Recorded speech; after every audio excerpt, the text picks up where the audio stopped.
আসসালামু আলাইকুম প্রিয় শিক্ষার্থীবৃন্দ, আশা করি তোমরা সবাই ভালো আছো, সুস্থ আছো। আজকে সপ্তম লাইভ ক্লাসে তোমাদের শুভেচ্ছা জানাচ্ছি। আমাদের আজকের সাবজেক্ট হচ্ছে অবজেক্ট ওরিয়েন্টেড প্রোগ্রামিং। ক্লাস উপস্থাপনায় আমি Mohammad Shakil Al Masum, instructor computer, Barishal polytechnic institute, Barishal.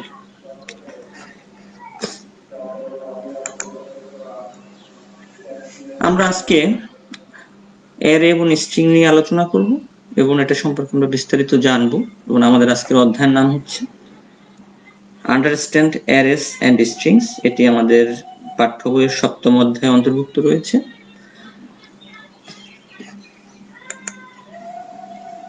আজকের ক্লাসটি কমপ্লিট করার পরে তোমরা অ্যারে সম্পর্কে বিস্তারিত জানবে, অ্যারে ব্যবহার করে প্রোগ্রাম লিখতে পারবে, তোমরা স্ট্রিং ব্যবহার করে প্রোগ্রাম লিখতে পারবে, বিভিন্ন ধরনের স্ট্রিং এর মেথড সম্পর্কে জানবে।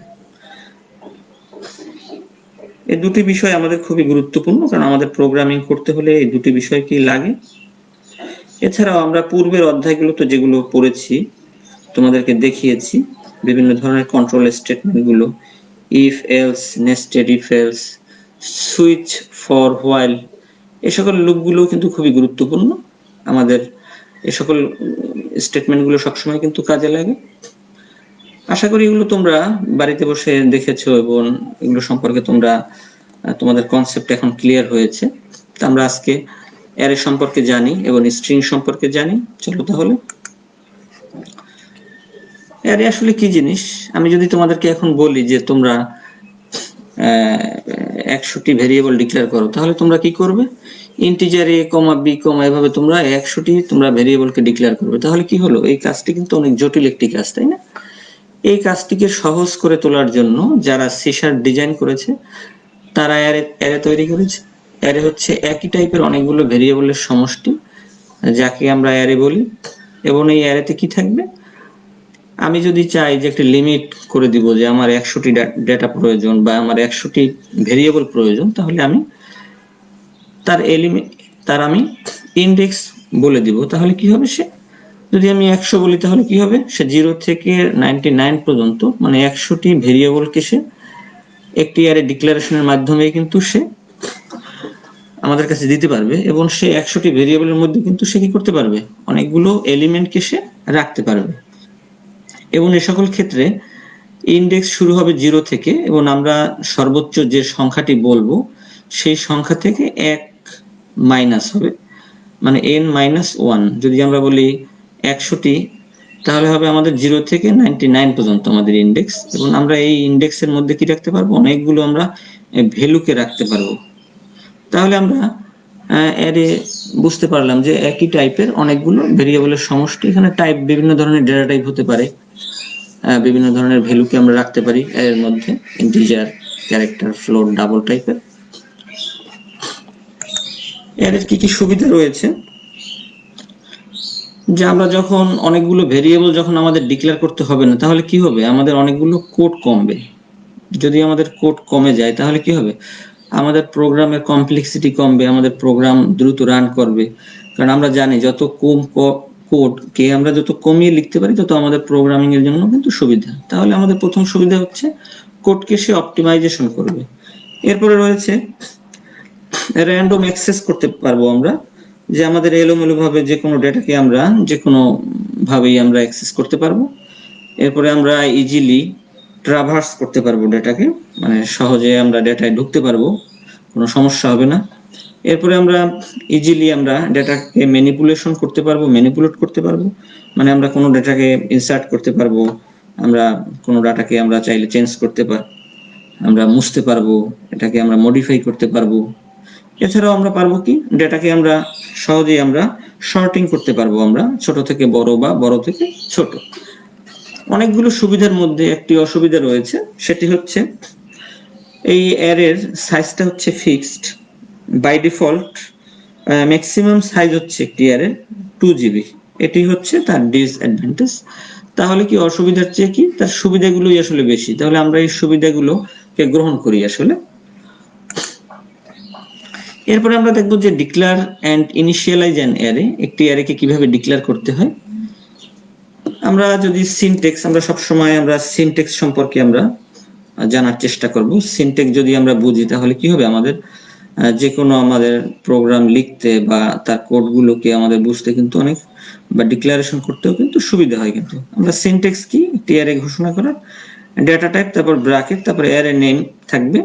এখানে ডেটা টাইপ কি হবে, ডেটা টাইপ হবে ইন্টিজার হতে পারে, ক্যারেক্টার হতে পারে, ফ্লোট হতে পারে, ইত্যাদি বিভিন্ন ধরনের অ্যারের নাম থাকবে, যে কোনো একটি আমরা নাম দিতে পারি।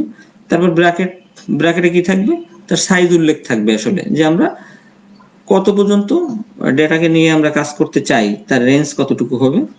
যেমন আমরা এখানে একটি এক্সাম্পল দিলাম যে ইন্টিজার, তারপর ব্র্যাকেট দেওয়ার পরে ARR, অ্যারে একটি, তার মানে কি, এটি হচ্ছে একটি আমরা অ্যারেকে ডিক্লেয়ার করলাম। এরপরে আমরা দেখবো যে ইনিশিয়ালাইজিং অ্যান অ্যারে, কিভাবে আমরা অ্যারের মধ্যে আমরা ইনিশিয়ালাইজ করব। তো এখন যখন আমরা অ্যারের মধ্যে যখন একটা সাইজ আমরা উল্লেখ করব, তখন আমাদের উল্লেখ করতে হবে এভাবে, ইন্টিজার ব্র্যাকেট, তারপরে অ্যারে নেম সমান নিউ। নিউ হচ্ছে একটি কিওয়ার্ড, এই কিওয়ার্ডটাকে আমাদের ইউজ করতে হবে। তারপরে আবার টাইপটাকে উল্লেখ করতে হবে, আবার ব্র্যাকেটের মধ্যে আমাদের সাইজটাকে উল্লেখ করতে হবে।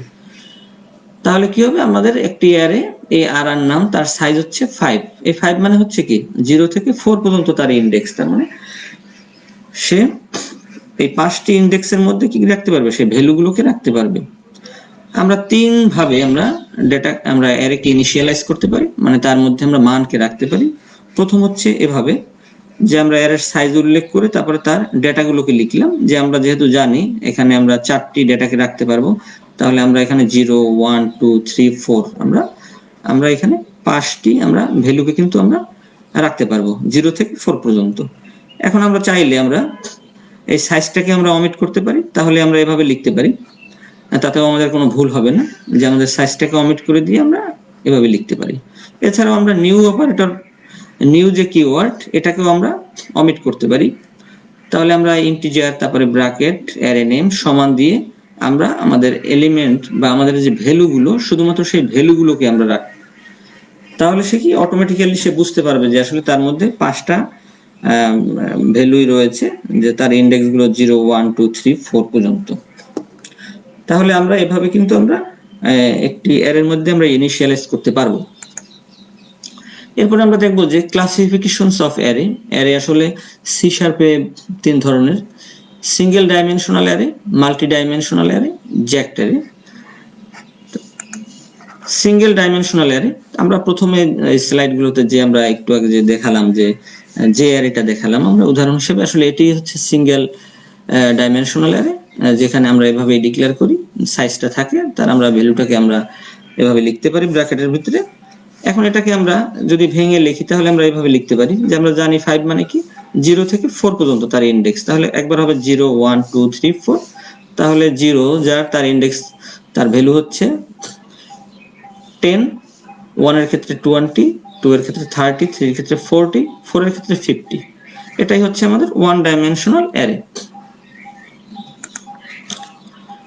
তো আমি এখানে একটি প্রোগ্রাম দেখিয়েছি, যে আমরা ওয়ান ডাইমেনশনাল অ্যারের মধ্যে আমরা কিছু মান রাখবো এবং সেই মানটাকে আবার আউটপুটে দেখাবো। আমরা গত অধ্যায়ে ফর লুপ সম্পর্কে দেখেছিলাম, যে আমরা ফর লুপ কি জানি, যে আমরা এখানে একটা ফর লুপ ব্যবহার করেছি এবং ইন্টিজার i ব্যবহার করেছি, এবং আইটাকে আমরা কি, আমরা প্রথমে একটা অ্যারে ডিক্লেয়ার করলাম, অ্যারের সাইজ কত, 10। তার মানে সে 0 থেকে 9 পর্যন্ত এই ইন্ডেক্সে সে ভ্যালুকে রাখতে পারবে। তাহলে আমরা 10টা মানকে আমরা রাখতে পারবো, আবার সেই 10টা মানকে আমরা আউটপুটে দেখাতে চাই, তাহলে আমাদের একটি ফর লুপ লাগবে, আমরা জানি, কারণ ফর লুপ ছাড়া আমরা এই ইন্ডেক্সটাকে আমরা 0 থেকে 9 পর্যন্ত আমরা কিভাবে নিব, তাই না? তাহলে আমরা প্রথমে i equal to 0, 0 less than 10, কন্ডিশনটি কি, ট্রু। ট্রু যদি হয় তাহলে কি হবে, সে এই লাইনটায় আসবে, যে এলিমেন্ট কি হবে, এলিমেন্ট হবে 0। এরপরে আমরা কি করব, i এর মানটাও কি হবে 0। তাহলে এলিমেন্ট হচ্ছে এই যে এলিমেন্ট i এর মান যেহেতু 0, তাহলে এলিমেন্টটা এখন কি হবে 0। এরপরে আবার ARR মানে অ্যারেটা, অ্যারের 0 পজিশনে আমরা console.readline মেথডের মাধ্যমে আমরা একটা ইনপুট নিব এবং সেটাকে ইন্টিজারে কনভার্ট করে কোথায় রাখবো, 0 নাম্বার লোকেশনে কিন্তু আমরা রাখবো। যেমন আমরা এখানে আমরা প্রথমে কি হবে, যে আমরা এই লাইন লেখার ফলে কি হবে, এলিমেন্ট i এর মান যখন 0 তখন এই 0 দেখাবে, আর এই লাইনের মাধ্যমে আমরা কি করব, আমরা 1 এটাকে আমরা ইনপুট হিসেবে নিলাম। এরপরে এই লুপটা ঘুরতে থাকবে। এই লুপটা কতক্ষণ ঘুরবে? যতক্ষণ পর্যন্ত এখানে 10 না হবে। যখন 10 হবে তখন কি হবে? সেই লুপ থেকে বের হয়ে যাবে। বের হয়ে যাওয়ার পরে কি হবে? আমাদেরকে এই মেসেজটি দেখাবে, এলিমেন্টস ইন অ্যারে আর। আমরা জানি এই অ্যারেটার মধ্যে কি আছে, এখন সবগুলো আমরা যে ইনপুটকৃত মানগুলো সেগুলো কিন্তু এখন রয়েছে। এরপরে আমরা আবার একটি ফর লুপ চালিয়ে এই অ্যারেটাকে আমরা প্রিন্ট করব। তাহলে আমাদের কি হবে? আমরা আউটপুটে এই যা আমরা ইনপুট দিয়েছি সেটাকে আমরা আবার এই আউটপুটে কিন্তু আবার পাবো। তাহলে এটা একটি সহজ প্রোগ্রাম। আমরা ফর লুপের মাধ্যমে কি করলাম? আমরা কিছু মানকে ইনপুট হিসাবে নিলাম, তার 0 থেকে 9 পর্যন্ত যে ইন্ডেক্স, তার মানে 10টা মানকে নিলাম আমরা, সেটাকে আমরা আবার এই ফর লুপের মাধ্যমে এই অ্যারেটাকে আমরা কি করলাম? আউটপুট আমরা দেখিয়ে দিলাম। বাড়িতে বসে তোমরা এটাকে প্র্যাকটিস করবে, খুবই একটি সহজ প্রোগ্রাম। পূর্বের অধ্যায়ে ফর লুপ সম্পর্কে তোমাদের অবশ্যই ধারণা আছে, ওই ধারণা ক্লিয়ার হলে কিন্তু অটোমেটিক্যালি তোমরা এটা বুঝতে পারবে। আবার একটি আমরা ওয়ান ডাইমেনশনাল অ্যারে ব্যবহার করে লিখলাম। এখানে অ্যারের সাইজ লিখলাম 5।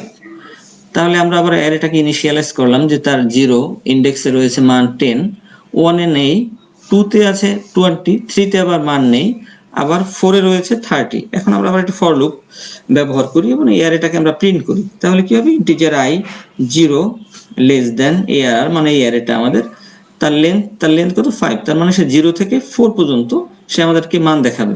তা আমরা যখন এই কন্ডিশন যখন ট্রু হবে তখন কি হবে? সে যখন I যখন 0 তখন সে 10 দেখাবে। এরপরে আবার মান বাড়বে, তখন আবার কি হবে? কন্ডিশন ট্রু হলে আবার যখন সে 1 এ আসবে, 1 এ কিন্তু সে মান পাবে না। মান না পাওয়ার ফলে কি হবে? সে কিন্তু 0 দেখাবে। আবার 2 এর ক্ষেত্রে কিন্তু আবার আসবে, যখন 20 দেখাবে। আবার কিন্তু 3 ইন্ডেক্সের ক্ষেত্রে কিন্তু আমাদের ভ্যালু দেয়া নাই, তখন কিন্তু আবার 0 হবে। আবার 4 এর ক্ষেত্রে কিন্তু আবার দেয়া আছে, কিন্তু কি 30 দেয়া আছে, আবার 30 দেখাবে। আবার যখন এখানে 5 হয়ে যাবে, যখন 4 হয়ে যাবে আর কি, তখন কি হবে? লুপ থেকে কিন্তু যখন 5 হবে, যখন এটার মান যখন 5 হবে I এর মান, তখন কি হবে? এই কন্ডিশনটি ফলস হবে। কন্ডিশন ফলস হলে কিন্তু বের হয়ে যাবে। তো এই হচ্ছে আমাদের ওয়ান ডাইমেনশনাল অ্যারে। এরপরে আমরা মাল্টি ডাইমেনশনাল অ্যারে দেখব। মাল্টি ডাইমেনশনাল অ্যারেকে আমরা রেক্ট্যাঙ্গুলার অ্যারেও বলি। এটি 2 ডাইমেনশনালও হতে পারে এবং 3 ডাইমেনশনালও হতে পারে। যেমন আমরা রো এবং কলাম এখানে থাকবে আমাদের। যেমন আমরা এখানে 2D এর ক্ষেত্রে সিনট্যাক্স হচ্ছে আমরা এভাবে ডিক্লেয়ার করব, ইন্টিজার, তারপরে একটা ব্র্যাকেট থাকবে, একটা কমা থাকবে, তারপরে আমাদের অ্যারেটার নাম থাকবে, আবার নিউ টাইপ উল্লেখ থাকবে, ইন্টিজার। তারপরে এখানে আমরা সাইজ লিখব, যে রো সাইজ কত, কলাম সাইজ কত, 3 2। তার মানে এখানে 3 দুগুণে 6, সে টোটাল কয়টি ডাটা রাখতে পারবে? 6টি ডাটা রাখতে পারবে। তার রো হবে 3টি আর কলাম হবে 2টি। আমরা যদি এখানে ইনিশিয়ালাইজ করি, মান যদি দেই, তাহলে কি হবে? ইন্টিজার 3 2, এখানে আমরা মান দিলাম যে 1,2, আবার দিলাম 3,4, আবার 5,6। এটাকে যদি আমরা ভেঙে দেখাই, তাহলে রো আমাদের 0 1 2, কলাম 0 কলাম 1, এখানে মান দিলাম 1 2 3 4 5 6। তার মানে যদি আমরা লিখি যে এটাকে কিভাবে কম্বিনেশন হবে, একবার হবে 0 0, একবার হবে 0 1, আবার হবে 1 0, আবার হবে কি 1 1, আবার রো 2 এর ক্ষেত্রে হবে 2 0, আবার হবে 2 1। আমরা 2 ডাইমেনশনাল অ্যারে ব্যবহার করে একটি প্রোগ্রাম দেখি। আমি এখানে একটি অ্যারে নিয়েছি।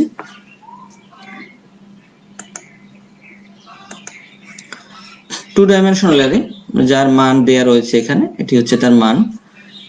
তো আমরা এটাকে শুধুমাত্র আউটপুটে দেখাতে চাই। তাহলে আমরা জানি যে এখানে যেহেতু দুটি রো এবং কলাম, তাহলে আমাদের I এবং J নামে দুটো ভেরিয়েবল লাগবে, কারণ আমাদের দুটি লুপ চালাতে হবে। একটি হচ্ছে রো এর জন্য, আরটি হচ্ছে কলামের জন্য। যে প্রথম লুপটি আমরা রো এর জন্য চালাবো, যে আমরা রো হচ্ছে কত 3, আমাদের I এর মানটা আমরা লেস দেন 3। তারপরে আমরা ইনার লুপ হচ্ছে আমাদের এটি যে, তাহলে আমরা জানি পূর্বের অধ্যায়ের মতো যে আমাদের ইনার লুপ যতক্ষণ পর্যন্ত না ফলস না হবে ততক্ষণ পর্যন্ত আউটারে কাজ করবে না। তাহলে কি হবে?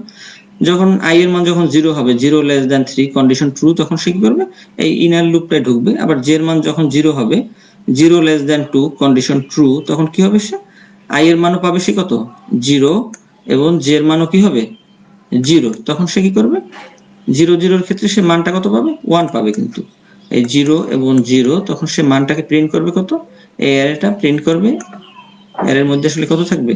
এই পজিশনে মান থাকবে কিন্তু 1 থাকবে। এভাবে সে আবার যখন যখন j এর মান আবার 1 বাড়াবে 1 এর ক্ষেত্রেও কিন্তু আবার সে এইভাবে প্রিন্ট করবে। এরপরে সে কি করবে, আবার কি করবে, i এর মান বাড়াবে, যখন i এর মান কত হবে 1 হবে তখন এই কন্ডিশনটা ট্রু হবে, আবার এই লুপটাই আবার ঢুকবে, তখন কি হবে, আবার 1 এর ক্ষেত্রেও সে কি হবে, আবার 0 একবার, আবার কি আবার 1 হবে। এরপরে যখন আবার এই কন্ডিশনটি যখন আবার ফলস হবে তখন সে আবার কি রিপিট হবে, i এর মান বাড়াবে, 2 হবে, 2 এর ক্ষেত্রে আবার সে কি করবে, 2 এর ক্ষেত্রে একবার হবে 0, আবার একবার হবে কত 1। আবার যখন এইটি যখন আবার ফলস হবে তখন আবার সে এখানে যখন আবার বের হয়ে যাবে তখন কি হবে, 3 যখন হবে তখন কি আমাদের লুপ থেকে বের হয়ে যাবে। আমরা জানি 3 <3 তখন কিন্তু কি হবে, আমাদের আর কোনো কিছু কিন্তু সে প্রিন্ট করবে না, বা আসলে কি আমাদের ডেটাও নাই, সে প্রিন্ট করতে পারবেও না, যেহেতু আমরা কন্ডিশন এখানে দিয়ে দিয়েছি। তাহলে আমরা এভাবেই কিন্তু আমরা একটি 2 ডাইমেনশনাল অ্যারে নিলাম এবং সেটাকে আমরা আবার আউটপুটে ডিসপ্লে করলাম। এরপরে আমরা দেখব যে 3 ডাইমেনশনাল অ্যারে। 3 ডাইমেনশনাল অ্যারে এখানে আমরা এই ব্র্যাকেটের মধ্যে আমরা দুটি সেমিকোলন, আমরা দুটি কমাকে ইউজ করব। এরপরে আমরা এখানে আমরা রো লিখব, আমাদের কলাম লিখব, আমরা এবং আমাদের যে পেজ বা আমরা বলি যদি এটাকে যে আমাদের রো কলাম এবং হচ্ছে পেজ বলি, বা যদি আমরা এটাকে যদি ডেপথ বলি 4k, তাহলে এটা হচ্ছে আমাদের 3 ডাইমেনশনাল অ্যারে। তাহলে এটা এখানে আমরা কিছু ইনিশিয়ালাইজ করি যে আমরা দুটি রো নিব, এটা হচ্ছে দুটি রো আমাদের, একটি হচ্ছে 0 এবং 1। আবার আমাদের কলাম হচ্ছে আমরা 3টা কলাম নিলাম, আর হচ্ছে আমাদের ডেপথ হচ্ছে 4টি করে আর কি। আমরা এখানে এই চিত্রের মাধ্যমে একটু দেখানোর চেষ্টা করেছি তোমাদের বোঝার জন্য, যে আমাদের এটা হচ্ছে আমাদের প্রথম ইন্ডেক্স, এটি হচ্ছে আমাদের দ্বিতীয় ইন্ডেক্স, এটি হচ্ছে আমাদের তৃতীয় ইন্ডেক্স। এটাকে যদি আমরা কম্বিনেশন করি তাহলে দেখি কি আমরা কতগুলো আমাদের ডাটা হবে, 3 4 12, 12 দুগুণে 24টি, আমাদের টোটাল কম্বিনেশন কিন্তু হবে কয়টি, টোটাল 24টি কিন্তু হবে। জিরোর ক্ষেত্রে হবে আমাদের 12টি, আবার যখন 0 রো, আবার যখন 1 এর ক্ষেত্রে কিন্তু আবার কম্বিনেশন এরকমের হবে, একবার হবে 0 0 0 3 4 0 0 0 1 0 0 2, এভাবে কিন্তু হবে। তাহলে আমরা একটু প্রোগ্রাম দেখি, তাহলে আমাদের ধারণা ক্লিয়ার হবে এটা সম্পর্কে। যেমন এখানে আমরা সেই পূর্বের যে উদাহরণ সেটাকেই আমি এখানে নিয়ে আসলাম তোমাদের সেই উদাহরণটাকে, এবং এটাকে আমি কি করতে চাই, এইটাকেই আমরা আসলে ডিসপ্লেতে দেখাতে চাই। আমাদের এটা হচ্ছে আমাদের সেই আউটপুট, অনেক বড়, কিন্তু একটু বুঝতে পারলে কিন্তু খুব সহজ হবে এবং ধারণাটা অনেক ক্লিয়ার হবে। যেমন এখানে আমাদের রো কয়টি, 2টি, এজন্য আমি প্রথমে লিখলাম 2 প্রথম ফর লুপটা, এরপরে 3 লিখলাম 3, এরপরে আমাদের কত 4, এরপর লিখলাম 4। এখানে কয়টি, 3টি ফর লুপ, কিন্তু 3টি ফর লুপের ক্ষেত্রে বা নেস্টেড ফর লুপের ক্ষেত্রে আমরা জানি যে ইনার ফর লুপটি যতক্ষণ পর্যন্ত ফলস না হয় ততক্ষণ পর্যন্ত এটা কাজ করতে থাকে। এই ফর লুপ 3টির ক্ষেত্রে যদি আমরা মনে করি যে ঘড়ির কথা যদি আমরা চিন্তা করি যে ঘড়ির কাঁটা কিভাবে ঘোরে, প্রথমে সেকেন্ড, তারপরে কি মিনিট, তারপরে ঘন্টা, তাহলে কি আমরা কে যখন i এর মান যখন 0 লেস দেন 2 কন্ডিশনটা ট্রু, তখন কি দ্বিতীয় ফর লুপে যখন সে যাবে, আবার যখন কি j এর মান 0 j লেস দেন 3 কন্ডিশনটি ট্রু, i এর মান 0 j এর মানও 0, তারপরে সেখানে আসলো k equal to 0 0 less than 4 কন্ডিশনটি ট্রু, তাহলে সে কি করবে, এই লাইনে আসবে, তো একবার i এর মান, একবার j এর মান, একবার k এর মান সে প্রিন্ট করবে। যেমন এখানে আমরা i j k, এরপর আমরা লিখলাম কি i j k পজিশনে আসলে কোন ভ্যালুটা আছে, 1 রয়েছে, এজন্য আমরা এই যে অ্যারে আমাদের 3d i j k এই পজিশনে সে কি পেল, 1 কে পেল, সে কিন্তু 1 কে প্রিন্ট করবে। এরপরে কিন্তু সে পর্যায়ক্রমে কিন্তু আবার এই k এর মানটাকে একবার 1, একবার 2, একবার 3 এই পর্যন্ত কিন্তু সে প্রিন্ট করলে কিন্তু আমরা এই ভ্যালুগুলোকে আমরা পাবো। এরপরে যখন কেটা ফলস হবে তখন কিন্তু সে কোথায় আসবে, এরপরে কিন্তু সে এইখানে চলে আসবে। এখানে চলে আসলে কি জে এর মান আগে ছিল কত, 0 ছিল, এখন হবে কত, 1 হবে। তাহলে কি হবে, 1 less than 3 condition true, i এর মান কিন্তু 0ই রয়েছে, কারণ কি আমাদের এই যে ফর লুপটা, এই যে এটা কিন্তু এখনো ফলস হয়নি, তাই কিন্তু আমাদের এই লুপে কিন্তু আর যাবে না। তাহলে কি হবে, i এর মান কিন্তু আমাদের সেম রয়েছে, j এর মান কত হলো এখন 1, আর k এর মান কিন্তু আবার 0 থেকে শুরু হবে, আবার কোন পর্যন্ত যাবে সে, আবার কিন্তু আমরা জানি 4, তার মানে 0 থেকে সে 3 পর্যন্ত কিন্তু সে যাবে, তাহলে আবার 8 পর্যন্ত সে প্রিন্ট করবে। এরপরে কিন্তু সে পর্যায়ক্রমে যখন এই কন্ডিশনটি যখন যে কন্ডিশন যখন ফলস হবে তখন সে আবার এটা চলে যাবে, তখন i এর মানটা 2 হবে, যখন i এর মান যখন 1 হবে তখন কিন্তু সে কি, সে তার দ্বিতীয় রোতে যখন যাবে তখন কিন্তু আবার এই লাইন থেকে কিন্তু প্রিন্ট শুরু হবে, আবার এই লাইন থেকে, তাহলে কিন্তু আমরা আবার 13 পাবো। এভাবে আবার কিন্তু এই লুপটা কাজ করবে, যখন আবার এই লুপটা ফলস হবে, আবার এই লুপ যখন ফলস হবে তখন কিন্তু সে আবার i এর মান যখন বাড়াবে, যখন 2 <2 কন্ডিশন কি হবে, তখন ট্রু হবে, তখন সে আর এই লুপগুলো ঢুকবে না, তখন সে প্রোগ্রাম থেকে বের হয়ে যাবে। এটি হচ্ছে আমাদের 3 ডাইমেনশনাল অ্যারে। তোমরা এই প্রোগ্রামটি ভালোভাবে বোঝার চেষ্টা করবে। এই প্রোগ্রামটা যদি তোমরা বুঝতে পারো তাহলে কিন্তু তোমাদের 3 ডাইমেনশনাল অ্যারের কনসেপ্টটা অনেক ক্লিয়ার হবে। এরপর আমরা দেখব যে ডিসক্রাইব জ্যাকড অ্যারে। সি শার্পের নতুন ধরনের একটি অ্যারে রয়েছে, সেটাকে আসলে জ্যাকড অ্যারে বলে, এবং এটিকে সি শার্পে প্রথমে এটাকে ইন্ট্রোডিউস করে। এটিকে অ্যারে বলা হয় কারণ এর উপাদানগুলো হচ্ছে অ্যারে, এলিমেন্ট সাইজগুলো কিন্তু ভিন্ন ভিন্ন হতে পারে। এটা ডিক্লারেশন কেমন, টাইপ, তারপরে ব্র্যাকেট, আবার ব্র্যাকেট, অ্যারে নেম, তারপরে নিউ, টাইপ, তারপর সাইজ, তারপরে হবে আবার একটি ব্র্যাকেট। এখানে এই যে সাইজ, এই সাইজের মধ্যে মূলত উল্লেখ থাকবে তার রোটা রো সাইজ কত হবে। যেমন আমি এখানে এই সিনট্যাক্সের পরে লিখলাম তার রো হচ্ছে 2, তাহলে 2 যদি হয় তাহলে এটাকে যদি আমি ভেঙে লিখি কিভাবে, একবার হবে কত 0, একবার হবে 1, তার মানে এই 0 তার ভ্যালু সে এলিমেন্ট রাখতে পারবে 4টি, আবার 1 সে এলিমেন্ট রাখতে পারবে কয়টি, 6টি। আমরা এটিকে যদি এখন আমরা জ্যাকড অ্যারের মধ্যে যদি আমরা মান রাখি তাহলে কেমন হয়। এখানে আমরা যদি প্রথমে 0, রো যখন 0 আবার রো যখন 1, তার সাইজ হচ্ছে এলিমেন্ট সংখ্যা 4টি এবং 6টি। 4 এর জন্য আমরা 4টা মান রাখলাম, 0 1 2 3 পর্যন্ত, আবার 6 এর জন্য আমরা রাখলাম আবার 6টি মান। এটাকে আমরা আবার এভাবেও লিখতে পারি, এই ব্র্যাকেটের মধ্যে সাইজ উল্লেখ না করেও লিখতে পারি। আসলে এটাকে দেখতে কেমন দেখাবে, আসলে আমরা যে এটা লিখলাম এটাকে আসলে কিভাবে দেখাবে, আমরা যখন যদি 0-র ক্ষেত্রে যদি চিন্তা করি, এবং এখানে কত আছে তার এলিমেন্ট 4, তা 0-র ক্ষেত্রে শুরু হবে কত, একবার হবে 0 0 0 1 0 2 0 3, তার মানে কি 4 মানে 3 পর্যন্ত হবে, 0 থেকে 3 পর্যন্ত। আবার যদি আবার চিন্তা করি এটার ক্ষেত্রে, তাহলে কত আছে 6, হবে কোন পর্যন্ত, 5 পর্যন্ত, তাহলে কি হবে 1 0 1 1 1 2 1 3 1 4 1 5। এই জ্যাকটারে, এই যে পূর্বের স্লাইডে দেখানো এই যে জ্যাকটার, এটা আমাদের, এটাকে আমি আবার ডিসপ্লেতে দেখাতে চাই।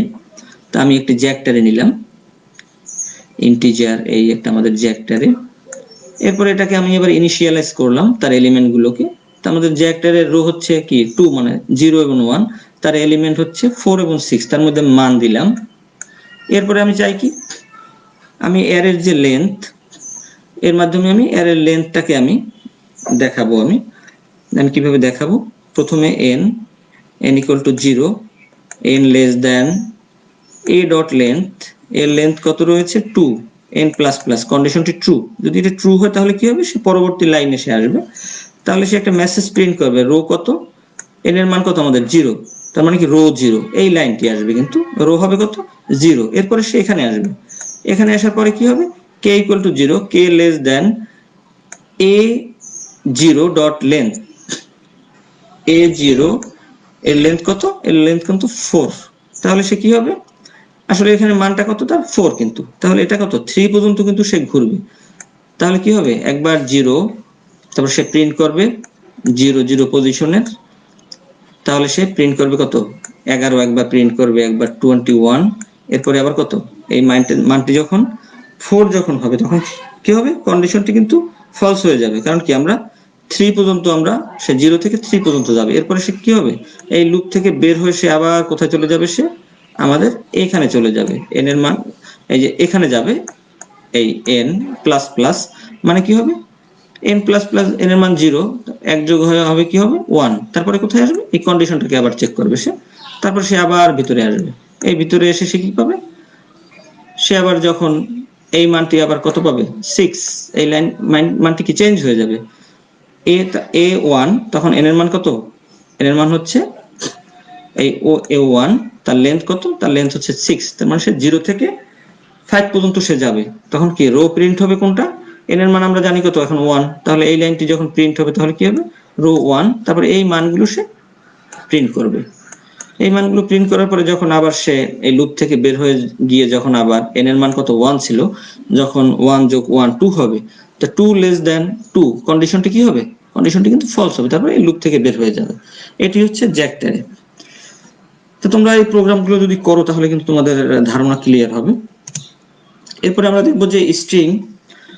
আমরা স্ট্রিং কি আসলে জানি, স্ট্রিং আসলে কি রাখে, অনেক ডাবল কোটেশনের মধ্যে অনেকগুলো ক্যারেক্টার থাকে, সেটাই আসলে স্ট্রিং। এবং এটি হচ্ছে স্ট্রিং সিস্টেম ডট স্ট্রিং ক্লাসের অন্তর্ভুক্ত, এবং স্ট্রিংটি হচ্ছে একটি কিওয়ার্ড।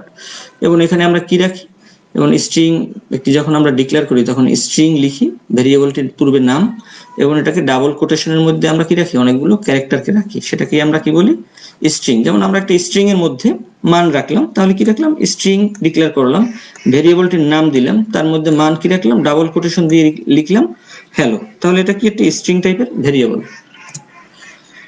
যেমন এখানে আমি একটু দেখিয়েছি যে একটি স্ট্রিং নিলাম হ্যালো, আরেকটি নিলাম হচ্ছে অ্যারে, একটি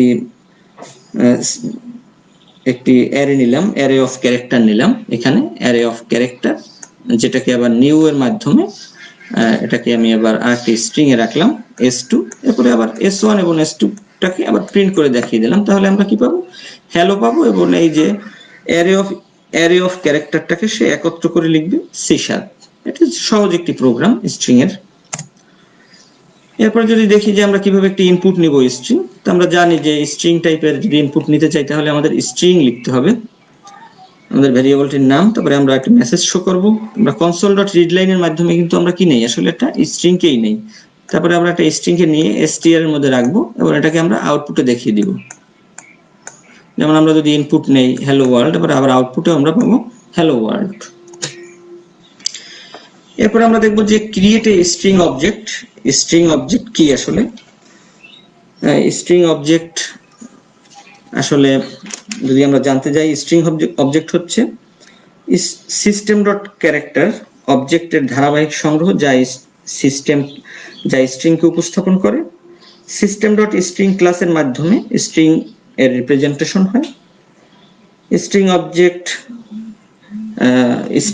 অবজেক্টের আমরা যদি স্ট্রিং অবজেক্টকে যদি আমরা নিচের যে কোনো একটা পদ্ধতির মাধ্যমে কিন্তু আমরা ক্রিয়েট করতে পারি। প্রথমে আমরা কি পারি যে স্ট্রিং ভেরিয়েবলের মধ্যে স্ট্রিং লিটারেলকে অ্যাসাইন করার মাধ্যমে পারি, তারপরে আমরা স্ট্রিং ক্লাস কনস্ট্রাক্টর ব্যবহারের মাধ্যমে পারি, স্ট্রিং কনক্যাটেনেশন অপারেটর ব্যবহার করে পারি, কোনো বৈশিষ্ট্য পুনরুদ্ধার বা মেথড কল এর মাধ্যমে যা স্ট্রিং রিটার্ন করে সেটা তার মাধ্যমে পারি আমরা।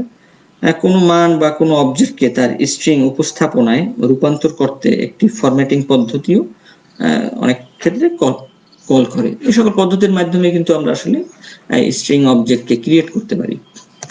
এরপরে আমরা দেখব যে properties of string class. String ক্লাসের প্রপার্টিস, আমাদের প্রপার্টিস হচ্ছে একটি ক্যারেক্টারস, একটা হচ্ছে লেন্থ।